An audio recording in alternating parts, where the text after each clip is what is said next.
Have you ever felt lazy, unmotivated, and tired when you have to do some work?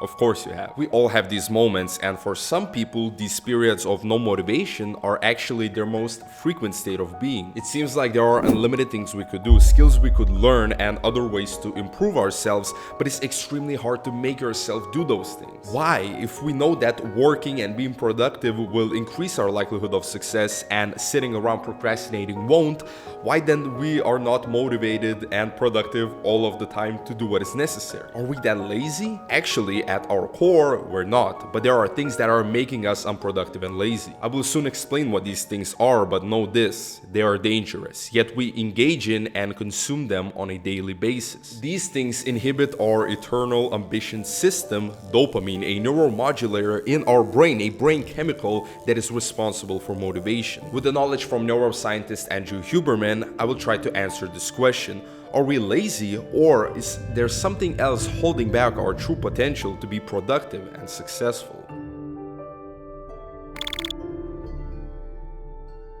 We hear the term dopamine being thrown around everywhere, but what actually is it? Dopamine is a universal currency in all mammals, but especially in humans, for moving us toward goals, and how much dopamine is in our system at any one time compared to how much dopamine was in our system a few minutes ago, and how much we remember enjoying a particular experience of the past. That dictates your so-called quality of life and your desire to pursue things. This is really important. Dopamine is a currency, and it's the way that you track pleasure. It's the way that you track success. It's the way that you track whether or not you are doing well or doing poorly. And that is subjective. But if your dopamine is too low, you will not feel motivated. If your dopamine is really high, you will feel motivated. And if your dopamine is somewhere in the middle, how you feel depends on whether or not you had higher dopamine a few minutes ago or lower dopamine. So as Andrew Huberman stated, dopamine is a currency of motivation. Every day we spend dopamine, and what happens when we spend a lot of it? We become lazy and unmotivated. Well, if we spend the dopamine, that means there is some sort of a reserve inside of us that is ready to be spent. I gotta do it, man.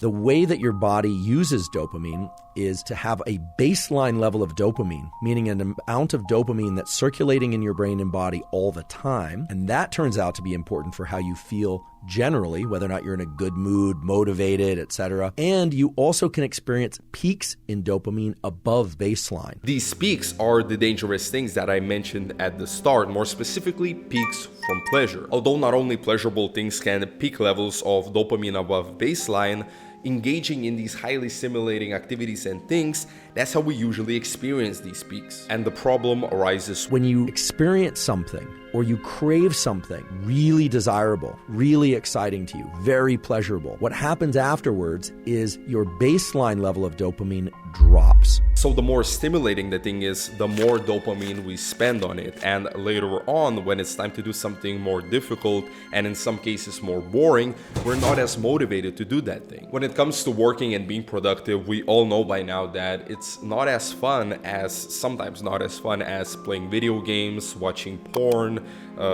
smoking, drinking alcohol, going to parties, and so on. Sure, different types of work can bring different types of engagement and fun, but if we're talking the common examples like doing your university or school work, doing paperwork in your job, or just doing anything that requires any amount of intellectual capacity, and even some physical jobs that are not very engaging, all of these things are not as stimulating as easier things. Remember that the brain always searches for pleasure, as engaging in pleasure means not only surviving from an evolutionary perspective, but being in a good state of survival. However, this basic animalistic mode of the brain doesn't take into account long-term gain. It doesn't think that perhaps if we avoid this instant gratification and these huge amounts of dopamine release, that perhaps in the future we will gain even more pleasure and satisfaction. The interesting thing is that if we can actually replenish that dopamine and don't spend a lot of it frequently,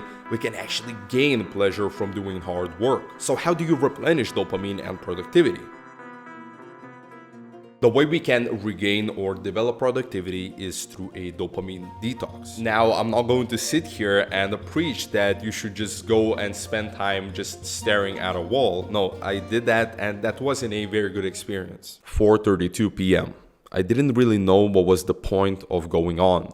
At this state, I didn't feel any benefits and only unnecessary discomfort from not being able to do anything. What you should do in a dopamine detox is to recognize which activities or things inhibit your process to be motivated and work. Maybe it's not a good idea to engage in a highly stimulating activity the first hour you wake up. As an example, I found that if I don't start my day by scrolling on my phone or watching Breaking Bad on Netflix as I would usually do, I'm more able, without much resistance, to just sit down and do the work. Also, it may turn out not to be a very good idea to then push these pleasurable activities toward the end of the day as rewards after a hard day's work. Hard work is hard.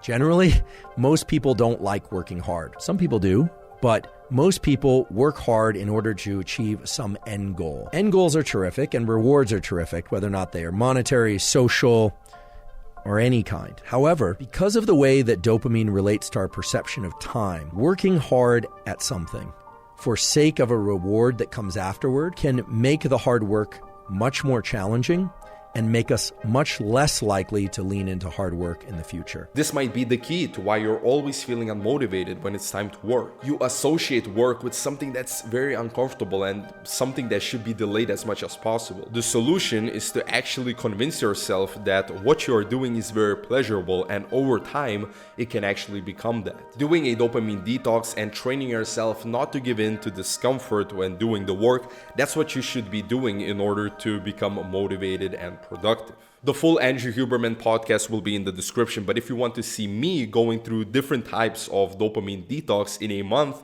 check out this playlist that it's on the right top corner, I believe, and I'll also add it in the description. Anyways, thank you so much for watching, and remember, meaning is always above pleasure.